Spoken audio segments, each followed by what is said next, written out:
नमस्कार साथियों, स्वागत है आप सबका आपके अपने यूट्यूब चैनल परीक्षा क्लर पर।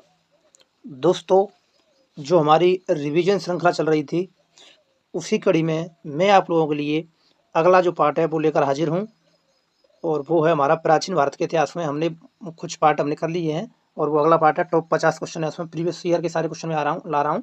सारे के सारे जो एग्जाम में जो आए हुए क्वेश्चन है सारे के सारे एग्जाम ओरिएंटेड हैं, ठीक है। सभी रेलवे, यूपीपीसीएस, एसएससी की परीक्षा में आए हुए क्वेश्चन है।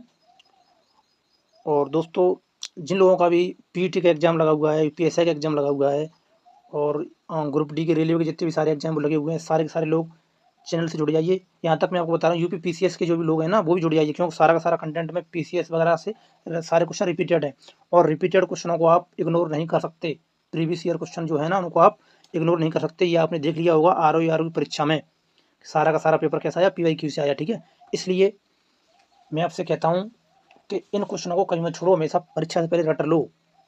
और दोस्तों, मैं आपको बता दूं, ये सारी चीज़ें डिस्कस करने से पहले अगर आप चैनल पर नए हैं तो हमें सपोर्ट करिए और चैनल को सब्सक्राइब कर लीजिए। और अगर आपको वीडियो अच्छा लगे तो वीडियो को लाइक और शेयर ज़रूर करिए। और दोस्तों, बीच में मैं आपसे एक ऐसा क्वेश्चन पूछूंगा जिसका जवाब आप कमेंट में दोगे। और मैंने कल एक क्वेश्चन पूछा था, उसका जो किसी ने जवाब नहीं दिया, जो जवाब देगा मैं उसका नाम बताऊँगा, और जवाब नहीं दिया तो मैं नाम नहीं बताऊँगा, ठीक है। तो दोस्तों, वीडियो को लाइक शेयर करिए और चैनल को सब्सक्राइब करिए और हमें सपोर्ट करिए। और टेलीग्राम चैनल से ज़रूर जुड़ जाइए, वहाँ पे मैं आपको पीडीएफ और जो छोटी-मोटी अपडेट है वो वहाँ पे मैं आपको दे दिया करूँगा। तो दोस्तों, शुरू करते हैं बिना किसी टाइम वेस्ट के। मौर्य वंश टॉप 50 पीवाईक्यू, जो बहुत सारे एग्जाम्स में रिपीटेड हैं, ठीक है। तो दोस्तों, शुरू करते हैं। Maurya destiny top 50 MCQ SSC PCS railway के सारे क्वेश्चन है, सारे के सारे पेपर में आए हुए हैं। तो दोस्तों, ये क्वेश्चन है हमारा, मौर्य वंश का संस्थापक कौन था। तो दोस्तों, मौर्य वंश का संस्थापक आप लोगों को पता होगा, बहुत ही फेमस क्वेश्चन है। तो मौर्य वंश का जो संस्थापक दोस्तों वो था चंद्रगुप्त मौर्य, और इसने मौर्य वंश की नींव डाली थी किसकी सहायता से? चाणक्य की सहायता से, ठीक है। चाणक्य इसका प्रधानमंत्री था, इसके राज्य में मंत्री था, ठीक है। चाणक्य ने ही लिखी है वो, क्या कहते हैं, अर्थशास्त्र नामक पुस्तक। अगला क्वेश्चन है दोस्तों, ये आप पढ़ लीजिए, जो का क्या होती है इसकी व्याख्या पढ़ लीजिए, ठीक है। अगर मैं पढ़ूंगा तो टाइम ज़्यादा लगेगा। अगला क्वेश्चन है दोस्तों, मौर्य वंश का पतन किसने किया, यानी मौर्य वंश को किसने समाप्त किया? तो दोस्तों, इसका जो सही आंसर वो है पुष्यमित्र शुंग। पुष्यमित्र शुंग ने मौर्य वंश का पतन किया था, मौर्य वंश को समाप्त कर दिया था, ठीक है। जो अंतिम सम्राट था बृहद्रथ, उसकी हत्या कर दी थी पुष्यमित्र शुंग ने, ठीक है। अगला क्वेश्चन है, चंद्रगुप्त मौर्य को सत्ता दिलाने में किसने सहायता की थी? तो मैंने आपको बताई था अभी कि इसने चाणक्य की सहायता से जो का है मौर्य वंश की स्थापना की थी, ठीक है। अगला क्वेश्चन है दोस्तों, और सीएमटीएस का सवाल है ये। अगला क्वेश्चन है, मौर्य साम्राज्य की राजधानी क्या थी? दोस्तों, मौर्य साम्राज्य की राजधानी पाटलिपुत्र थी, पाटलिपुत्र यानी वर्तमान पटना, ठीक है। गंगा और सोन नदी के संगम पे स्थित है ये। अगला है, ये व्याख्या पढ़ लीजिएगा, ठीक है। अगला है, श्रवण बेलगोला में जैन मुनि भद्रबाहु के साथ अंतिम वर्ष किसने बिताए? तो दोस्तों, वो शासक कौन है? वो चंद्रगुप्त मौर्य है, जिसने जीवन के अंत समय में जैन धर्म अपनाया और अपना जो अंतिम समय है वो कर्नाटक के श्रवण बेलगोला में अपनाया बिताया। बाहुबली जो गोमतेश्वर की मूर्ति है ना, जैन धर्म की सबसे ऊंची, वहाँ पे ये रहा और अंत में इसने अपने प्राण संलेखना पद्धति से जो का है त्याग दिए। ये मैंने आपको जैन धर्म में समझाया संलेखना क्या होता है। संलेखना एक ऐसी पद्धति होती है जिसमें खाने को त्याग दिया जाता है धीरे धीरे, और जैसे खाने को त्यागोगे तो कुछ समय में आपकी मृत्यु हो जाती है, ठीक है। अगला क्वेश्चन है दोस्तों, अशोक ने किस युद्ध के बाद बौद्ध धर्म अपनाया? तो दोस्तों, ये तो आपको पता होगा, अशोक ने कलिंग युद्ध के बाद में जो है 261 ईसा पूर्व में हुआ था, उस युद्ध के बाद में अशोक ने बौद्ध धर्म अपना लिया था। क्यों?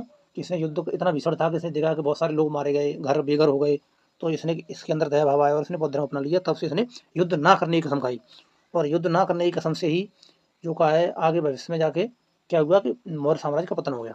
अगला क्वेश्चन है दोस्तों, अशोक के जो शिलालेख हैं वो किस रूप मुख्य रूप से किस भाषा में है? तो अशोक के जो शिलालेख हैं वो प्राकृत भाषा में है, ठीक है। प्राकृत भाषा में, ये देख लीजिए, ब्राह्मी लिपि और प्राकृत भाषा में लिखे गए हैं, ठीक है। अशोक ने अपने शिलालेखों में अपना उपनाम क्या रखा है? तो दोस्तों, अशोक ने अपना जो उपनाम है अपने जो शिलालेख है उसमें प्रियदर्शी या देवानाम प्रियदर्शी, इसका जो नाम रखा गया है, ठीक है। मुझे याद था कि प्रियदर्शी किसका नाम था? तो अशोक का। अगला क्वेश्चन है मित्रों, अशोक कौन सा स्तंभ बनाने के लिए प्रसिद्ध है? बताओ दोस्तों। तो इसमें जो ऑप्शन है वो कोरल स्तंभ, सारनाथ का स्तंभ, पटना का स्तंभ, एक ऑप्शन इसमें हो रहा है दोस्तों, वो है आपका ग्वालियर का स्तंभ। तो दोस्तों, मैं आपको बता दूं, जो सबसे इसने बहुत सारे स्तंभ बनवाए, लेकिन सबसे जो फेमस स्तंभ है जो किसके लिए प्रसिद्ध है, ये सारनाथ का जो स्तंभ बना था उसके लिए। जो भारत का क्या है, राज्य की चिन्ह है भारत का, 4 सिंह बने हुए हैं चारों दिशाओं में, ठीक है। वो भारत का क्या है, राज्य की चिन्ह है। अशोक चक्र जिसे हम कहते हैं, उस बीच में बना हुआ उसका अशोक चक्र है, ठीक है। ये भी भारत का राष्ट्रीय प्रतीक है। अब बताना अंतिम और सम्राट कौन था। अंतिम और सम्राट था दोस्तों बृहद्रथ, जिसकी हत्या कर दी थी पुष्यमित्र शुंग ने। अगला क्वेश्चन है दोस्तों, अर्थशास्त्र किसने लिखा है। तो दोस्तों अर्थशास्त्र की रचना मैंने आपको शुरू में बताया था, अर्थशास्त्र यानी विष्णुगुप्त यानी कि चाणक्य। इसके 3 नाम थे, विष्णुगुप्त, चाणक्य और एक नाम मुझे याद नहीं आ रहा है दोस्तों, एक नाम था इसका और था इसके। अच्छा बताओ, कमेंट में बताइए इसका तीसरा नाम क्या था। अर्थशास्त्र का लेखक है विष्णुगुप्त या चाणक्य, इसका तीसरा नाम क्या था वो मुझे याद नहीं आ रहा है, आप लोग बताइए कमेंट में क्या है, ठीक है। कौटिल्य। यह ग्रंथ राजनीति और अर्थतंत्र पर आधारित था। SSC MT इसमें और बहुत सारे एग्जाम्स में आया हुआ है, ठीक है। अशोक का सम्राट होने के बाद कौन सा धर्म प्रचार के लिए श्रीलंका भेजा। कहने का मतलब ये क्वेश्चन थोड़ा गलत लिखा हुआ है। इसमें ये कह रहा है कि अशोक ने सम्राट होने के समय किस व्यक्ति को बौद्ध धर्म के प्रचार के लिए श्रीलंका भेजा था। ये क्वेश्चन हम डिस्कस कर चुके हैं बौद्ध धर्म में। तो इसने भेजा था अपने पुत्र महेंद्र और अपनी पुत्री संघमित्रा को, इसने कहा भेजा था श्रीलंका में बौद्ध धर्म का प्रचार करने के लिए। अगला क्वेश्चन मित्रों, अशोक के दोस्तों ये 12 से 11 दोस्तों, इसमें मुझे लग रहा है 2 क्वेश्चन ज़्यादा हैं, ये 52 क्वेश्चन रहेंगे आज, इसमें थोड़ा टाइपिंग मिस्टेक हो गया है। अगला क्वेश्चन, अशोक के शिलालेखों में धम्म शब्द का क्या अर्थ है। अशोक के शिलालेखों में धम्म का क्या अर्थ है। तो दोस्तों अशोक के शिलालेखों में धम्म का जो अर्थ है वो है सामाजिक नैतिकता, ठीक है, सामाजिक नैतिकता। पढ़ लीजिए आप। अशोक का धम्म धार्मिक कट्टरता नहीं बल्कि नैतिक साम्यता और कर्तव्य पर आधारित था। UPPSC प्रीलिम्स 2020 PC 2020 में आया ये सवाल, ठीक है। अगला क्वेश्चन है मित्रों, तो साथियों कौन सा शिलालेख अशोक द्वारा कलिंग युद्ध के बाद जारी किया गया। पूछा गया कौन सा जो शिलालेख है वो कलिंग युद्ध के बाद में अशोक ने बनवाया, ठीक है। तो दोस्तों इसको तो आपको पता ही होगा, नहीं पता मैं आपको बता रहा हूँ, धौली और जांगड़ा के शिलालेख हैं ये, कलिंग युद्ध के बाद में बनाए गए थे अशोक के द्वारा, ठीक है। अगला क्वेश्चन है मित्रों, देख लीजिए आप, इसकी ये BPSC में आया हुआ सवाल है। अगला क्वेश्चन है, अशोक के अभिलेख किस लिपि में लिखे गए हैं। अशोक के अभिलेख दोस्तों ब्राह्मी, अभी ऊपर डिस्कस किया था, ब्राह्मी और खरोष्ठी लिपि में लिखे गए हैं और भाषा थी प्राकृत।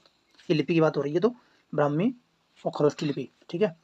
ये देख लीजिए, अभिलेख में खरोष्ठी तथा कुछ यूनानी अरमाइक में भी लिखे गए हैं, ठीक है। कुछ लिपियाँ, कुछ शिलालेख ऐसे हैं जो यूनानी और अरमाइक लिपि में भी लिखे गए हैं। अगला क्वेश्चन है दोस्तों, कौन सा ग्रीक राजदूत अशोक के दरबार में आया था, बता सकते हैं दोस्तों। ऑप्शन है मैगस्थनीज, डायमिकस, डेयोटिमस, फ्लोटोलमी, ठीक है। तो दोस्तों इसका सही आंसर है वो डायमिकस। डायमिकस अशोक के दरबार में आया था, डायमिकस अशोक के दरबार में आया था, ठीक है। सीरिया का जो शासक था एंटियोकस, उसका ही राजदूत था। अगला है दोस्तों, बिंदुसार को किस अन्य नाम से जाना जाता है। बिंदुसार को दोस्तों, ऑप्शन है प्रियदर्शी, अमितोष सेनसेन, अमित्रघात, तो इसको अमित्रघात के नाम से जानते हैं। बिंदुसार का नाम क्या था दूसरा, अमित्रघात। दोस्तों ऑप्शन मैं नहीं बोलूँगा, ऑप्शन बोलूँगा तो ज़्यादा टाइम लगेगा, ठीक है। आप लोग ऑप्शन देख लीजिएगा, उस हिसाब से आप देख करके अपने क्वेश्चन अटेम्प्ट कर सकते हो, अपना टेस्ट भी ले सकते हो, ठीक है। दोस्तों अगर आपको हमारी मेहनत और हमारा जो प्रयास है अच्छा लग रहा हो तो वीडियो को लाइक शेयर कर दीजिएगा, चैनल को सब्सक्राइब जरूर कर लीजिएगा। सब्सक्राइब करने में कोई पैसा नहीं लगता है, आप लोग सब्सक्राइब करोगे तो हमें मोटिवेशन मिलेगा, हम आपके लिए अच्छी अच्छी वीडियो लाने के लिए प्रेरित होंगे। यूनानी ग्रंथों में बिंदुसार को शत्रुओं का संहारक कहा गया, यानी अमित्रघात कहा गया, ठीक है। अगला क्वेश्चन दोस्तों, चंद्रगुप्त मौर्य ने जैन धर्म के प्रभाव में आकर कहाँ की यात्रा की, जो हम डिस्कस कर चुके हैं पहले ही। इसको मैं बिना बताए आपको इसका जो क्वेश्चन का आंसर आपको कमेंट में देना है। इस क्वेश्चन को हम डिस्कस कर चुके हैं पहले ही, कहाँ की यात्रा की थी, चलो मैं बता देता हूँ। कर्नाटक में बताया था ना मैंने अभी, सरवड़ बेलगोला कर्नाटक में जगह, वहाँ पर रहा था चंद्रगुप्त मौर्य, ठीक है। ये देखो सारी चीज़ मैं आपको पहले बता चुका हूँ, ये वाली ये, ठीक है।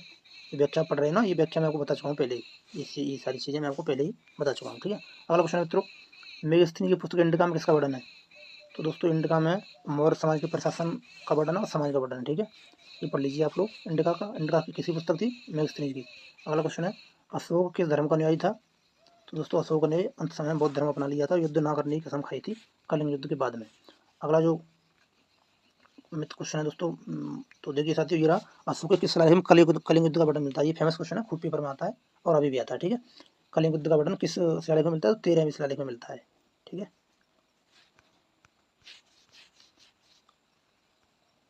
अगला है, अशोक ने तीसरी बौद्ध संगीति कहाँ बुलाई। अशोक के समय में तीसरी बौद्ध संगीति आयोजित की गई थी, में हम बौद्ध धर्म में डिस्कस कर चुके हैं ये सारी चीज़ें, ठीक है। तो तीसरी संगीति पाटलिपुत्र में आयोजित की गई अशोक के समय में, ठीक है। और उसका अध्यक्ष था मोगली पुत्र तिस। ठीक है, ये आप व्याख्या पढ़ लो। अगला क्वेश्चन है, अशोक द्वारा स्थापित धम्म महामात्रा का उद्देश्य क्या था? धम्म महामात्रा का दोस्तों उद्देश्य था वो अलग ही पता चल रहा है, धम्म का यानी धर्म का प्रचार प्रसार करना। अगला क्वेश्चन है मित्रों, मौर्य शासन में समाहर्ता किसे कहा गया था? समाहर्ता जो अधिकारी था वो कौन था? तो दोस्तों समाहर्ता जो होता था वो वहाँ का उस समय का राजस्व अधिकारी होता था, राजस्व को देखने वाला जो कर्मचारी होता था उसे हम कहते थे समाहर्ता। अगला क्वेश्चन है दोस्तों, आरआरबी ग्रुप डी का जो सवाल है जी। ठीक है, अगला है, मौर्य साम्राज्य की राजधानी कौन सी थी? तो ये तो हम शुरू से पाटलिपुत्र पाटलिपुत्र करते चले आ रहे हैं। ठीक है, तो पाटलिपुत्र राजधानी थी। इसको मेघस्थनी जी ने क्या नाम दिया था? पाटलिपुत्र को पालीव्रोथा। ये थोड़ा आपने पढ़ा होगा, पालीव्रोथा कहा था मेघस्थनी ने पाटलिपुत्र यानी पटना को। ठीक है, अगला है, अशोक ने अपने शिलालेख किस भाषा में खुदवाए? तो प्राकृत भाषा हम डिस्कस कर चुके हैं, इसमें कोई दिक्कत नहीं है। ठीक है, अगला क्वेश्चन है, अशोक के शिलालेख के अवलोकन खोज किसने की थी? तो दोस्तों अशोक के शिलालेखों की खोज जेम्स प्रिंसेप ने की थी। ठीक है, 1837 में जेम्स प्रिंसेप ने ब्राह्मी लिपि का रहस्य लिया और अशोक के शिलालेख पढ़ी। ठीक है, मौर्य काल में किस धातु का सिक्का प्रचलन में था? तो दोस्तों पहले आप ऑप्शन देख लीजिए, मौर्य काल में किस धातु का सिक्का प्रचलन था? तो दोस्तों मौर्य काल में चांदी का सिक्का प्रचलन में था। ठीक है, और चांदी के जो सिक्के होते थे उन्हें करसापड़ कहा जाता था, मौर्य काल के जो सिक्के थे। ठीक है, अगला है, मौर्यकालीन सेना का प्रमुख होता कौन होता था? मौर्य काल में सेना का जो अधिकारी कौन होता था? सेनापति को सीधी बात है, सेना का अधिकारी सेनापति होता था। ठीक है, समाहर्ता राजस्व होता था। अगला क्वेश्चन है, सारे क्वेश्चन एग्जाम में रिपीटेड में आपको करा रहा हूँ। अशोक के किस शिलालेख में स्त्रियों के अधिकार का उल्लेख किया गया है? दोस्तों उसमें स्त्रियों को क्या अधिकार दिए गए थे वो भी अशोक ने अपने एक अभिलेख में लिखवाया है, वो था पंचम शिलालेख में। ठीक है, कौन सा क्वेश्चन है? ये क्वेश्चन बीपीएससी 2019 में आया हुआ है। ठीक है, मौर्य काल में प्रधान अध्यक्ष किसे कहते थे? अध्यक्ष कौन होता था? जिस नाम अध्यक्ष था जिस अधिकारी का, उसे हम क्या कहते थे? तो दोस्तों वो अध्यक्ष होता था, वो कौन होता था? वो आपका नगर का अधिकारी होता था, उसे हम कहते थे अध्यक्ष। मौर्य काल में अध्यक्ष नगर का अधिकारी, सॉरी नगर का नहीं, हाँ नगर का अधिकारी होता था। दोस्तों देख एक बार भी कन्फ्यूज हो रहा है, नगर अधिकारी मौर्य काल में जो होता था वो नगर अधिकारी होता था, नगर अधिकारी को अध्यक्ष कहते थे। ठीक है, अगला जो क्वेश्चन है दोस्तों वो देखिए, और वो विभिन्न विभागों का प्रमुख होता था। अगला है, पशुओं के अशोक के किस शिलालेख में पशुओं की हत्या पर रोक की बात की गई है? तो दोस्तों वो था प्रथम शिलालेख। इसमें उसने लिखवाया कि पशुओं की हत्या पर रोक लगाई जाए और उसने अहिंसा को बढ़ावा दिया। ठीक है, अगला क्वेश्चन है दोस्तों, चाणक्य कौटिल्य किस ग्रंथ के रचयिता थे? तो ये तो मैं आपको बता ही चुका हूँ शुरू में ही। तो चाणक्य जो कौटिल्य था वो अर्थशास्त्र रचयिता था। अब ये मत समझना ये पुस्तक अर्थशास्त्र नाम है इसका, तो ये अर्थशास्त्र पर डिपेंड हो गई, लिखी गई होगी। ठीक है, ये उस समय के राजनीतिक जीवन पर लिखी गई कहानी है। ठीक है, तो ये राजनीतिक से संबंधित ग्रंथ है ना कि अर्थशास्त्र से संबंधित ग्रंथ हो, कन्फ्यूज मत होना आप लोग इसमें। अगला देखो, प्रशासन और राजनीति से संबंधित है। ठीक है, अशोक का धम्म मुक्त किस पर आधारित था? अशोक का धम्म मुख्यतः बौद्ध धर्म के सिद्धांत पर आधारित था, क्योंकि उसने बौद्ध धर्म अपनाया था। ठीक है, इसमें अहिंसा सहिष्णुता और दया का संदेश दिया गया। मौर्यकालीन में अमात्य कौन होता था दोस्तों? मौर्यकालीन प्रशासन में अमात्य, ये क्वेश्चन बहुत इंपॉर्टेंट है, आते हैं अधिकारियों के नाम। ठीक है, मौर्यकालीन में अमात्य कौन होता था? तो अमात्य जो होता था वो मंत्री होता था, मंत्री को अमात्य कहते थे। ठीक है, ये रहा मौर्य प्रशासन में मंत्री पद को अमात्य कहा जाता था। RRB NTP 2020। राजसूय और अश्वमेध का उल्लेख किस ग्रंथ में मिलता है? तो दोस्तों इसका जो उल्लेख है वो मिलता है, चाणक्य ने जो लिखा था अर्थशास्त्र, उसके में मिलता है कि मौर्य प्रशासन में जो है उस काल में राजसूय और अश्वमेध यज्ञ भी कराए जाते थे। ठीक है, अगला जो क्वेश्चन है दोस्तों वो है, अशोक द्वारा भेजा गया महेंद्र के, अरे ये तो हम डिस्कस कर चुके हैं, महेंद्र और उसकी पुत्री गई थी ना श्रीलंका प्रचार करने के लिए बौद्ध धर्म का। ठीक है, तो ये तो अब हम डिस्कस कर चुके हैं, ये देखो ये लिखा हुआ है। ठीक है, अगला क्वेश्चन है दोस्तों, अशोक के किस अभिलेख से पता चलता है कि वह सभी धर्मों के प्रति समान दृष्टिकोण रखता था? इसे कहते हैं धार्मिक सहिष्णुता, यानी सभी धर्मों को समान नजरों से देखना। तो ये कौन सा अभिलेख था? ये था सप्तम शिलालेख में, ऐसा इसने लिखवाया है। अगला क्वेश्चन है मित्रों, मौर्य काल में किस धातु का सबसे अधिक उपयोग किया गया है? तो दोस्तों ये मौर्य काल में सबसे अधिक जो है लोहे का उपयोग हुआ है, सबसे ज़्यादा लोहे का उपयोग किया गया मौर्य काल में। ठीक है, लोहा, क्यों? क्योंकि मौर्य काल में लोहे से हथियार और औजार बड़ी मात्रा में बनाए जाते थे। अगला है, अशोक ने बौद्ध धर्म के प्रचार हेतु किस यूनानी शासक का दूत भेजा? तो एंटियोकस होगा, वो तो हम पहले डिस्कस करें। एंटियोकस का जो तो था उसका नाम था डायमिकस, राजू था डायमिकस। ठीक है, इसने बौद्ध धर्म का विदेशी शासकों को बौद्ध धर्म का संदेश दिया था। ठीक है, अगला जो क्वेश्चन है साथियों वो देखो, अशोक ने किसे प्रियदर्शी कहा है? तो अशोक ने प्रियदर्शी स्वयं को कहा था। ठीक है, ये हम डिस्कस ऊपर कर चुके हैं। देवानाम प्रिय या प्रियदर्शी राजा, देवानाम प्रिय भी इसका ही नाम है अशोक का। ठीक है, देवानाम प्रिय यानी देवों को प्रिय। अगला क्वेश्चन है दोस्तों, वो है ये, मौर्यकालीन कर व्यवस्था का मुख्य आधार क्या था? मौर्यकालीन जो कर व्यवस्था थी उसका मुख्य आधार था भूमि कर। ठीक है, राजस्व कर जिसे हम कहते हैं, और उसका अधिकारी कौन होता था? राजस्व का समाहर्ता। ठीक है, अगला, अशोक के किस शिलालेख में सभी प्राणियों के प्रति दया की बात की गई है? दया की बात, और ऊपर हमने पढ़ा था पशु हत्या को रोक लगा दी गई है, ये दया। तो ये दोस्तों ये चौथा शिलालेख है। ठीक है, वो दोनों अलग हैं, चौथा और सातवां। सभी प्राणियों को प्रति दया की बात की गई है यहाँ पर, ये चतुर्थ शिलालेख है। और वो पशुओं की हत्या पर वो सातवां था, वो पशुओं के लिए, सभी प्राणियों के लिए। ठीक है, अगला क्वेश्चन, मौर्य साम्राज्य के समय अंतःपुर किसके लिए प्रयुक्त होता था? अंतःपुर, मौर्य साम्राज्य के समय में अंतःपुर एक जगह होती थी, वो कौन सा हिस्सा होता था? वो राजमहल का भीतरी हिस्सा, उसे अंतःपुर कहा जाता था। अभिप्राय राजमहल के अंदर हिस्से उसे था। ठीक है,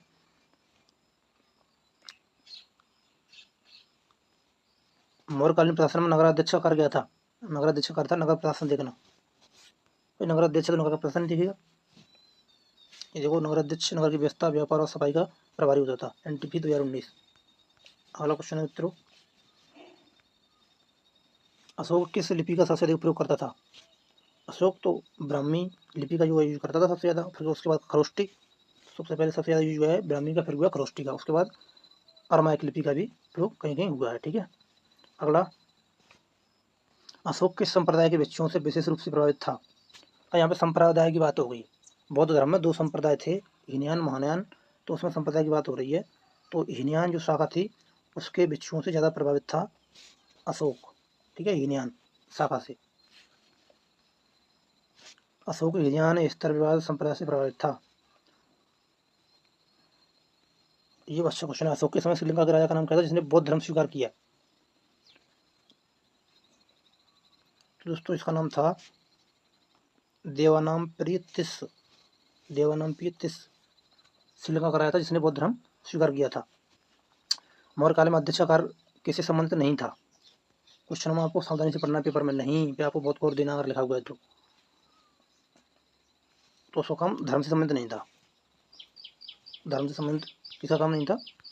अध्यक्ष का। धर्म के लिए धर्म महामात्र थे। ठीक है, अगला,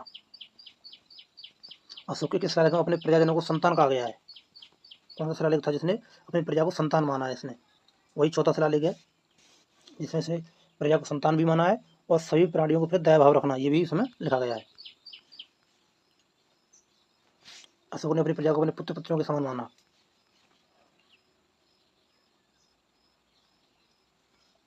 मौर्य काल में प्रधान सेनापति को क्या कहा जाता था? तो सेनापति होगा। दोस्तों आज की वीडियो का लास्ट क्वेश्चन, मौर्य काल के पतन का प्रमुख कारण क्या था?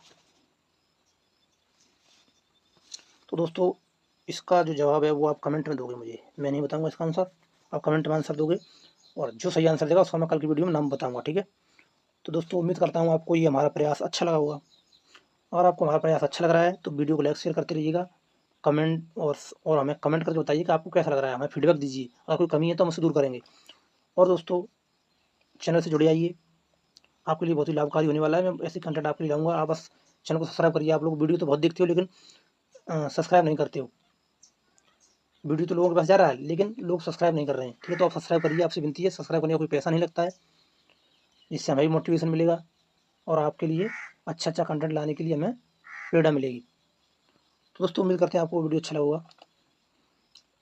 जय हिंद, जय भारत, मिलते हैं अगली वीडियो में। और आप लोगों के लिए एक सरप्राइज और है, वो आज या कल से शुरू हो जाएगा, कल से आपके लिए पक्का आएगा। और सरप्राइज ये है कि आप लोगों के लिए एक नया वीडियो थ्योरी में आएगा। पॉलिटी का एक टॉपिक मैं डेली आपको दूंगा थ्योरी में, और उसके साथ में उसके MCQ होंगे 20 से 25 MCQ, मतलब वो आपको टॉपिक रटा दिया जाएगा उसी क्लास में, जिसमें वीडियो आएगा उसी में एक ही वीडियो में आपको टॉपिक रट्टा मार के मतलब एकदम पूरी तरह से सेट कर दिएगा आपके दिमाग में, जिससे आपका जो क्वेश्चन आने वाला वो आपसे ना छूटे। तो दोस्तों लाइक करिए, शेयर करिए, सब्सक्राइब करिए। जय हिंद, जय भारत, मिलते हैं अगली वीडियो में।